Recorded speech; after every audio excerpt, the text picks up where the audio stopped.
ಚಿಕ್ಕಬಳ್ಳಾಪುರ ಲೋಕಸಭಾ ಕ್ಷೇತ್ರದ ಕಾಂಗ್ರೆಸ್ ಅಭ್ಯರ್ಥಿ ರಕ್ಷಾ ರಾಮಯ್ಯ ಅವರು ಭರ್ಜರಿ ಪ್ರಚಾರವನ್ನು ಮಾಡ್ತಿದ್ದಾರೆ. ಇವತ್ತು ಅವರು ದೊಡ್ಡಬಳ್ಳಾಪುರದಲ್ಲಿ ಮತಯಾಚನೆ ಮಾಡ್ತಿದ್ದಾರೆ. ನಮ್ಮ ಜೊತೆ ಇದ್ದಾರೆ, ಮಾತಾಡ್ಸ ಹೋಗ್ತೀನಿ.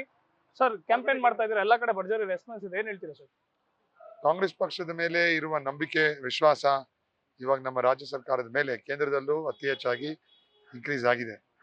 ನಮ್ಮ ಕಾಂಗ್ರೆಸ್ ಪಕ್ಷದ ಕೇಂದ್ರದ ಪ್ರಣಾಳಿಕೆಗಳು ಜನರಿಗೆ ಅತಿ ಅವಶ್ಯಕವಾಗಿ ಇವಾಗ ಬೇಕಾಗಿದೆ. ಕೋವಿಡ್ ನಂತರ, ಡಿಮಾನಿಟೇಷನ್ ನಂತರ ಬೆಲೆ ಏರಿಕೆ, ಜನರ ಹೊಟ್ಟೆ ಮೇಲೆ ಹೊಡೆಯುವಂತ ಕೆಲಸಗಳು ಬಿಜೆಪಿ ಸರ್ಕಾರದಿಂದ ಆಗಿದೆ.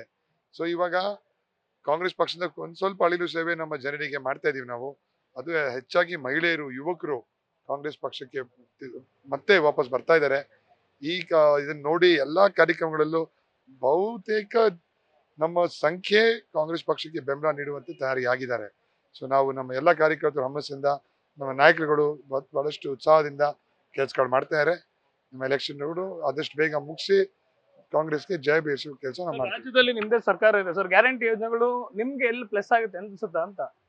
100ಕ್ಕೆ ನುಡಿಯುವ ಮನೆಗೆ 8,500, 8ರಿಂದ 8,500 ಉಚಿತ ಎಲೆಕ್ಟ್ರಿಸಿಟಿ, ಉಚಿತ ರೈಸು, ಉಚಿತ ಬಸ್ ಟ್ರಾವೆಲ್ ಮಹಿಳೆಯರಿಗೆ. ಸೊ ಇವೆಲ್ಲ ಜನರಿಗೆ ಜೋಬಲ್ಲಿ ದುಡ್ಡಿರಲಿಲ್ಲ, ಈ ಸಮಯದಲ್ಲಿ ಕೆಲ್ಸಗಳಿಲ್ಲ. ದೇಶಾದ್ಯಂತ ಹೈಯೆಸ್ಟ್ ಅನ್ಎಂಪ್ಲಾಯ್ಮೆಂಟ್ ರೇಟ್ ಇವಾಗಿದೆ. ಅದು ಪ್ರೀ ಇಂಡಿಪೆಂಡೆನ್ಸ್ ಟೈಮು ಸ್ವಲ್ಪ ಆಫ್ಟರ್ ಇಂಡಿಪೆಂಡೆನ್ಸ್ ಟೈಮ್ ರೇಟ್ ಅಲ್ಲಿ ಇವಾಗ ಆಗಿದೆ. ಹೈಯೆಸ್ಟ್ ಕ್ರೈಮ್ ರೇಟ್ ಆಗಿದೆ ದೇಶದಲ್ಲಿ. ಪಾವರ್ಟಿ ಇಂಡೆಕ್ಸ್ ಬೇಜಾನ್ ಬಿದ್ದೋಗಿದೆ ಇವಾಗ. ಅಂದ್ರೆ ನಮ್ಮ ಪಾವರ್ಟಿ ಲೈನ್ ಅಲ್ಲಿ ಇರೋ ಜನ ಬಹಳಷ್ಟು ಇನ್ಕ್ರೀಸ್ ಆಗಿದೆ, ಹೆಚ್ಚಾಗಿದ್ದಾರೆ ಇವಾಗ. ಸೊ ಇವೆಲ್ಲ ಜನರಿಗೆ ತಿಳುವಳಿಕೆ ಆಗ್ತಾ ಇದೆ. ಜನರಿಗೆ ಕರೆಕ್ಟ್ ಸಮಯಕ್ಕೆ ಊಟಗಳು ಸಿಗ್ತಾ ಇಲ್ಲ.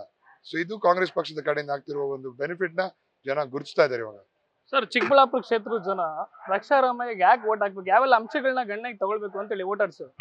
ಮೊದಲನೇದಾಗಿ ನಮ್ಮ ಕಾಂಗ್ರೆಸ್ ಪಕ್ಷದ ಪ್ರಣಾಳಿಕೆಗಳು. ಎರಡನೇದಾಗಿ ನಾವು ನಮ್ಮ ಚಿಕ್ಕಬಳ್ಳಾಪುರ ಜನತೆಗೆ ಆಶೀರ್ವಾದದೊಂದಿಗೆ ನಾವು ಇಲ್ಲಿಗೆ ಬಂದಿದ್ದೀವಿ. ಆಶೀರ್ವಾದ ಇಟ್ಕೊಂಡು ಇನ್ನು ಮುಂದೆ ಕೋಟ್ಯಾಂತರ ಕೆಲ್ಸಗಳು ಮಾಡ್ಬೇಕು, ಲಕ್ಷಾಂತರ ಕೆಲ್ಸಗಳು ಮಾಡಿ ಎಲ್ಲಾ ಕ್ಷೇತ್ರಗಳಲ್ಲೂ. ಫಾರ್ ಎಕ್ಸಾಂಪಲ್ ನಮ್ಮ ದೊಡ್ಡಬಳ್ಳಾಪುರ, ಹೊಸಕೋಟೆ, ನೆಲಮಂಗಲ ಮೆಟ್ರೋಗಳು ಬರಬೇಕು. ನಮ್ಮ ಚಿಕ್ಕಬಳ್ಳಾಪುರನ ಹೂವಿನ ರಾಜಧಾನಿಯಾಗಿ ಮಾಡಬೇಕು. ನಮ್ಮ ಚಿಕ್ಕಬಳ್ಳಾಪುರವನ್ನು 100% ಲಿಟ್ರೇಟ್ ಪಾರ್ಲಿಮೆಂಟ್ ಆಗಿ ಮಾಡಬೇಕು. ಬಹಳಷ್ಟು ರೀಜನ್ಗಳಲ್ಲಿ ಎಜುಕೇಶನ್, ಫಿಮೇಲ್ ಲಿಟ್ರಸಿ ರೇಟು ಇವೆಲ್ಲ ಕಮ್ಮಿ ಇದೆ ಇಲ್ಲಿ.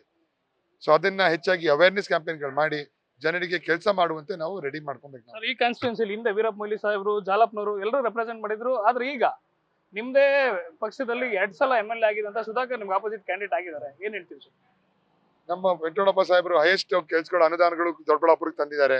ವೀರಪ್ಪ ಮೊಯ್ಲಿ ಸಾಹೇಬ್ರ ಮಹಾ ಪ್ರಾಜೆಕ್ಟ್ಗಳಿರ್ಬೋದು, ಇವತ್ತು ಎತ್ತಿನಹೊಳೆ ಪ್ರಾಜೆಕ್ಟ್ ಮತ್ತೆ ಎಲ್ಲ ಪ್ರಾಜೆಕ್ಟ್ಗಳು ಜನರ ನೆರವಿಗೆ ಇವತ್ತು ಒಂದು ಆಶೀರ್ವಾದ ಆಗ್ತಾ ಇದೆ. ಅದು ಈ ಕಾರ್ಯಕ್ರಮಗಳು ಯಾರೇ ಬರಲಿ ಕಾಂಗ್ರೆಸ್ ಪಕ್ಷದ ಕಡೆ. ಇವತ್ತು ದೊಡ್ಡಬಳ್ಳಾಪುರ ಟೆಕ್ಸ್ಟೈಲ್ ಪಾರ್ಕು, ಈ ಪಾರ್ಕು ಲಕ್ಷಾಂತರ ಮಹಿಳೆಯರಿಗೆ ಕೆಲಸ ಕೊಡ್ತಾ ಇದೆ. ಇದು ಅದು ಜನರಿಗೆ ಗೊತ್ತಿದೆ. ಇಂಥ ಕಾರ್ಯಕ್ರಮಗಳಾಗಬೇಕು.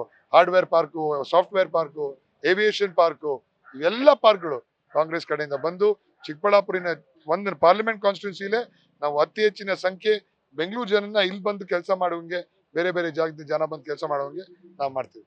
ಇದಿಷ್ಟು ಕಾಂಗ್ರೆಸ್ ಅಭ್ಯರ್ಥಿ ರಕ್ಷಾ ರಾಮಯ್ಯ ಅವರ ಮತ್ತು ಕ್ಯಾಮರಾ ಪರ್ಸನ್ ಚಂದ್ರೇಶ್ ಜೊತೆ Shivakumar, news first, Doddaballapura. News first, ನಿರ್ಭೀತಿಯಿಂದ ನಿಮ್ಮ ಪರವಾಗಿ.